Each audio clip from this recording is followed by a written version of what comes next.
Hey everybody, it is September 11th, 2024, and I wanted to come at you with this weekly Bitcoin video.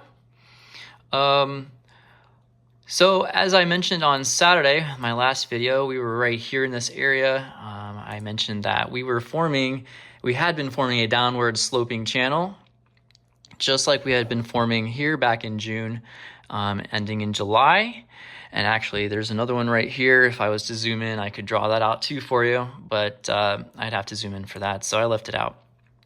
We're forming this consolidation pattern, which happened here, here, and here. And we have done exactly like I predicted we would do, actually. We pumped through here, testing the top line as resistance, or support, sorry. And we are currently bouncing between an area of resistance here at 56,900 and then the bottom of this line right here. So yeah, US CPI, core CPI data came out today indicating year over year consumer prices increased 2.5%. It was expected to be 2.6%, so that came in better than expected. That was positive. However, core month over month increased 0.3% versus a 0.2% expected, which means just for the month of August, it was a little negative. Overall, year over year, since 2021 though, we have decreased. So that is very positive news. However, we have US PPI and unemployment data tomorrow. This could create more volatility, so be prepared for that.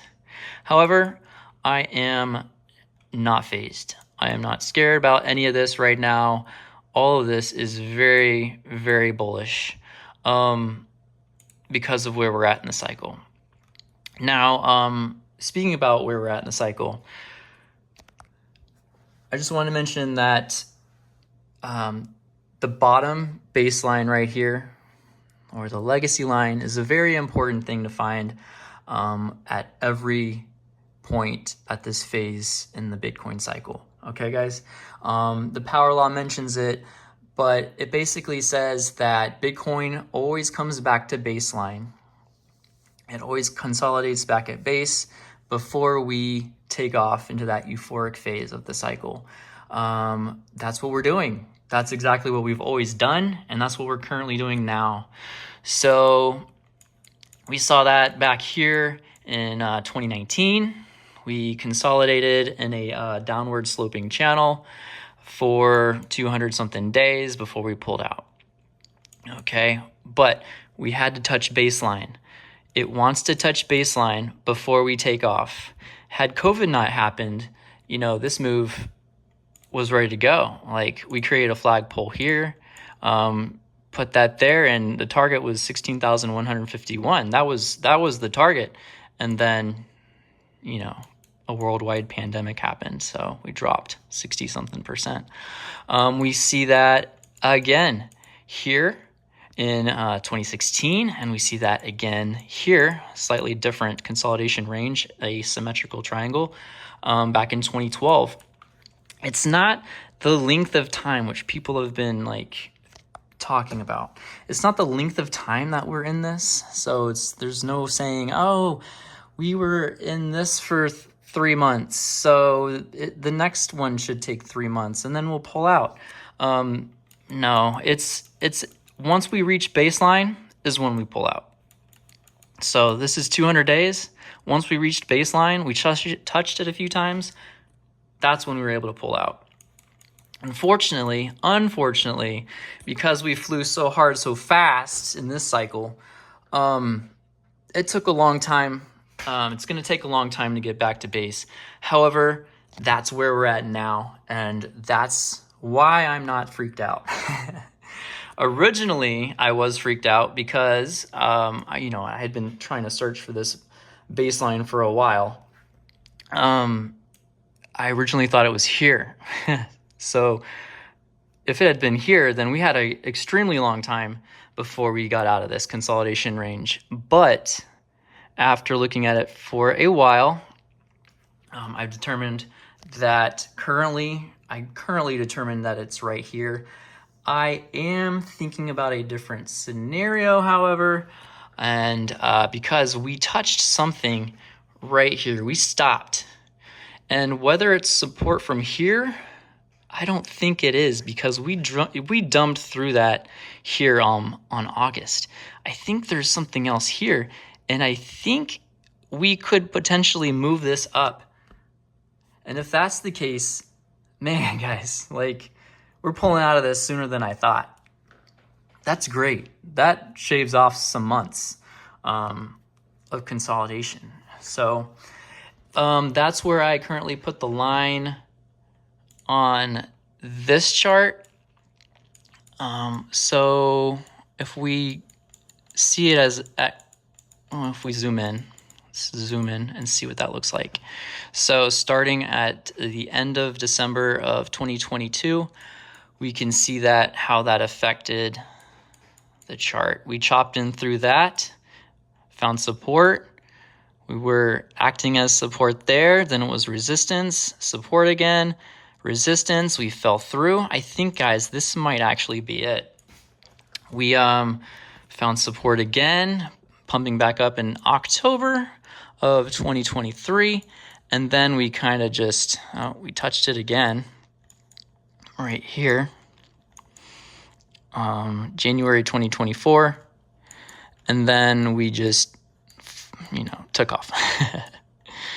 We fell through briefly August 5th, but if this is indeed a touch of the legacy line, this is very positive news. I just need to see it happen again. That's all. So coming back to 2020, this is kind of what I want to see. I kind of want to see several more touches. Okay? Honestly, this would be very healthy movement. If we just take off through here now, I don't know, guys. What I'm thinking, also, by the way, these blue lines represent the United States presidential elections of each cycle. So, which is very interesting to see. Around the middle of October, we start to pump into the United States presidential election. And it's just something that I had noticed. October 21st here, I think it was October 22nd on the previous cycle, we were pumping into it. But just keep that in mind. What I think might happen is core PPI comes out tomorrow. Typically Thursdays are reversal days in the market. We might see some bad unemployment news. So we could come back down to this line, or maybe we get good news and we pump through and we continue up, and then we pump into the September 18th, rate cut that everybody now is expecting. Pretty much everybody's expecting it. What will it be? Everybody's expecting 25 basis points. If it ends up being 25 basis points, then potentially we drop again. If it's 50 basis points and nobody's expecting it at that time, we could pump even further. Maybe we pull out of this. Maybe we pull out of this descending broadening wedge. But what could happen is we come back to this base support, which honestly is what I want to see happen. I need to see a few more touches. Bitcoin just wants to touch it. Bitcoin wants to touch it, right? Several more times before we take off. And that's perfectly fine. That's perfectly healthy. Just where is that? Is it there or is it there? We will see. Either way, we're at very good levels of buying back in. This is a great consolidation range, guys. All coins are at their lowest levels. Everybody's freaked out. Yeah. It's a really good time to buy. Guys, we are in bullish consolidation. This is bullish. This is not a bear market. Not whatsoever. Not whatsoever is this a bear market. So hang in there, guys. Zooming in, let's just see if we can see a little bit further about what's happening today. It's hard to get through this. All right, so we have this downward sloping channel that we had formed. It acted as resistance today. We're now pumping up, back up. We've recovered this entire candle pretty much. Almost fully recovered this candle that started this morning at 9 o'clock. Yeah, so be aware if PPI, just moved that. If PPI comes in